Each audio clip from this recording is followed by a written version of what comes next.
अज़मा बुखारी साहिबा, था जिसका इंतज़ार वो शाहकार आ गया। 62(1)F के हवाले से एक बड़ा फैसला सामने आ गया। नवाज शरीफ साहब के लिए अब आसानियां पैदा हो गई, इलेक्शन वो लड़ सकते हैं। लेकिन सबसे बड़ा सवाल ये है कि कानूनी तौर पे अहलियत तो मिल गई, सियासी तौर पे अवाम की अहलियत का क्या होगा? लोगों का वोट ले पाएंगे आप लोग? बहुत शुक्रिया मंसूर साहब। बिल्कुल ले पाएंगे, क्यों नहीं ले पाएंगे। और आप भी फील्ड में जो है वो कुछ सर्वे कर चुके हैं। आप जो है वो चंद लोगों से आपने भी बात करके एक वो जो है ना वो स्वीपिंग जो मकबूलियत है एक ऐसी पार्टी के शख्स की जो इस वक्त जेल में बहुत सारे जो जराइम हैं उनके केस भुगत रहा है।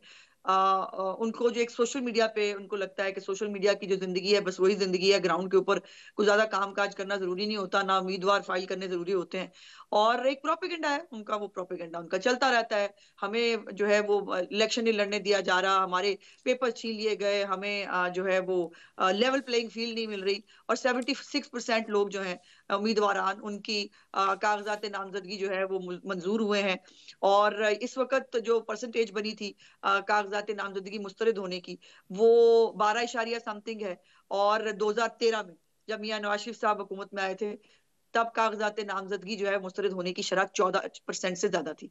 तो इसलिए ये तो प्रोपेगेंडा चलता रहता है। लेकिन जहां तक मियां नवाज शरीफ साहब की बात है, ये बात उनकी जो है वो आप 21 अक्टूबर से स्पीड ब्रेकर आपने कहा, ऐसा नहीं है। उनकी जिंदगी में हमेशा स्पीड ब्रेकर आते रहे, लाए जाते रहे।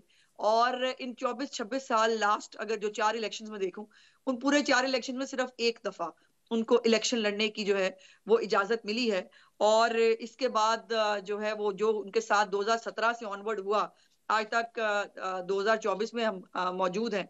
और इन 6 सालों के अंदर 7 सालों के अंदर उनके साथ क्या कुछ नहीं किया गया, क्या सियासी इंतकाम, क्या राह से हटा दो, बेटे से ख्याली तनख्वाह पे निकाल दो।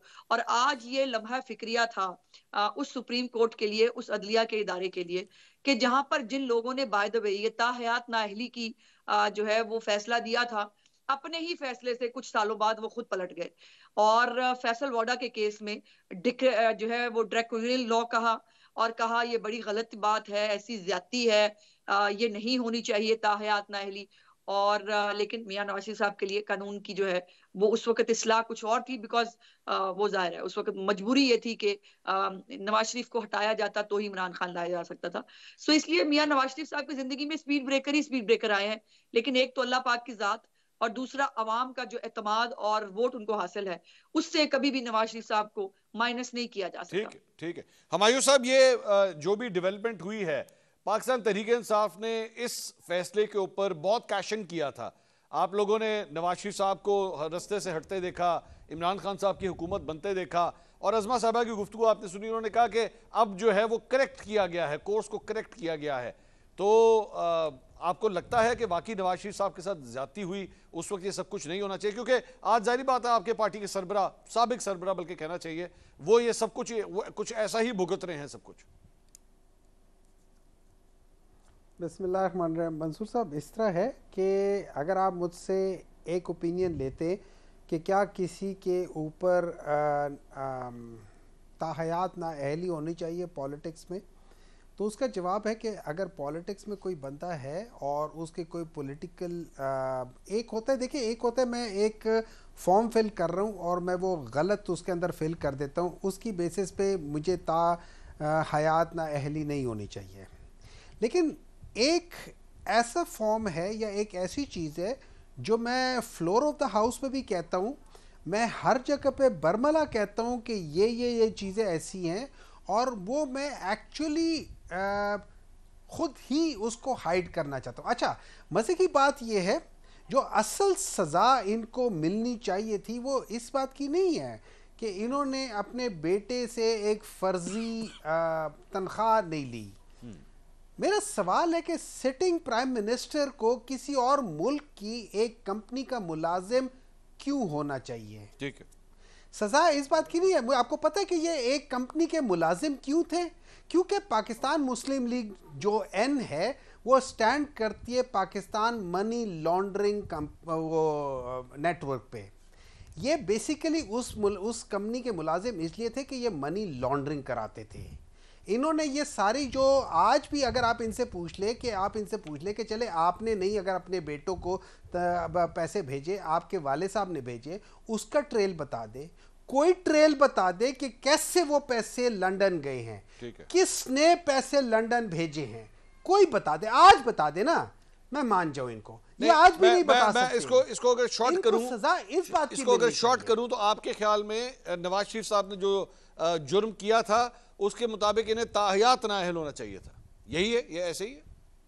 देखिए इन्होंने पार्लियामेंट के फ्लोर पे इन्होंने कहा था ये मेरे तरीके हैं, और उसके बाद एक को भी इन्होंने आगे नहीं भेजा। ठीक है, एक को भी नहीं भेजा, झूठ बोला आपके नजर में। ठीक है, ये और बात है, झूठ बोला, ये और बात है। मुझसे गलती हो जाए, एग्जैक्टली ये डिलिबरेट था, मुझसे गलती हो जाए, मैं फॉर्म फिल कर रहा हूं, मुझे पता नहीं है कि मैंने इतने पैसे थे या नहीं थे, वो हो मैं उसको मान सकता हूं, मैं इन चीजों को आपके लिए कर सकता हूं। आपके लिए हुमायूं साहब आपके लिए जो ज्यादा कंसर्निंग है, जो चीज आपके दिल पे लगी है, जिसने आपको तकलीफ दी है, वो ये है कि पार्लियामेंट के फ्लोर के ऊपर झूठ बोला गया है, और झूठ बोलने की वजह से जो है उनके साथ ये होना चाहिए, ये आपकी नजर में ये। तो सर वो कासिम सूरी साहब ने जो आप मेरी नजर में ये इंपॉर्टेंट वो कासिम सूरी साहब ने पूरी ऑपोजिशन को जो गद्दार डिक्लेयर कर दिया था, और उसके बाद कोर्ट में आप लोग केस हार गए थे, तो कासिम सूरी साहब के साथ फिर क्या होना चाहिए? देखिए कासिम सूरी साहब के साथ जो भी आप वो अगर वो समझती है, कोर्ट समझती है कि उन्होंने गलत किया था, एक बात याद रखें, उस पे जिस बात पे उन्होंने गद्दार किया था ना, वो चीज अभी देख लें कि आपका नेशनल सिक्योरिटी काउंसिल ने एतराफ किया है कि मदाखलत हुई है। मदाखलत किसे कहते हैं और मदाखलत कब होती है? मदाखलत तब होती है जब आप कुछ चीज प्लान करते हैं और उसको एग्जीक्यूट करते हैं, उस एग्जीक्यूशन को आप मदाखलत कहते हैं। ये सारी ऑपोजिशन प्लानिंग को आप क्या कहेंगे? ये हुमायूं साहब, यानी आपके मतलब कासिम सूरी साहब ने जो इस पूरी ऑपोजिशन को डिक्लेयर किया कि ये गद्दार है, तो सही किया, ऐसा ही होना चाहिए था।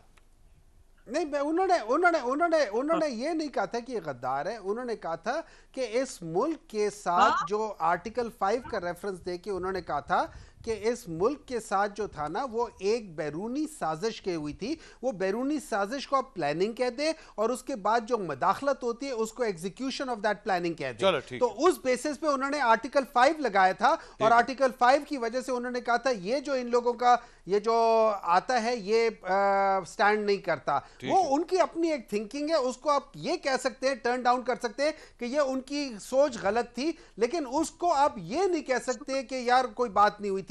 बात बिल्कुल हुई थी, क्योंकि ये नेशनल सिक्योरिटी काउंसिल में सब ने इस पे इत्तराफ किया हुआ, डिमार्श हो चुका है, एक मुल्क को बुला के आप डिमार्श कर चुके हैं, और इससे ज्यादा क्या एक्नॉलेजमेंट हो सकती है?